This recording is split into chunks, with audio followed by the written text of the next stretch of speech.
আসসালামু আলাইকুম ভিউয়ার্স, আজ আমি তৈরি করে দেখাবো খুবই মজার একটি ভর্তার রেসিপি। এটি হলো কালিজিরা। কালিজিরাটা আমি আগের থেকে ভালোভাবে বেছে পরিষ্কার করে ধুয়ে রোদে শুকিয়ে একটি এয়ারটাইট বক্সে করে রেখে দিয়েছি।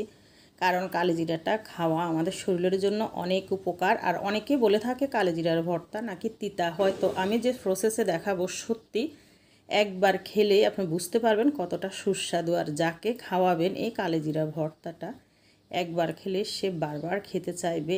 আর অল্প সময়ে কিন্তু মাত্র 10 থেকে 15 মিনিটের ভিতরেই এই কালিজিরার ভর্তাটা তৈরি করে নিতে পারবেন। আর ফ্রিজে রেখে কিন্তু একটি এয়ারটাইট বক্সে ভরে 3 থেকে 4 দিনের মতো রেখে খেতে পারেন। খিচুড়ি গরম ভাতের সাথে খেতে, বিরিয়ানির সাথে ভালোই লাগে যারা ভর্তা পছন্দ করে। চলুন ভর্তাটি তৈরি করি।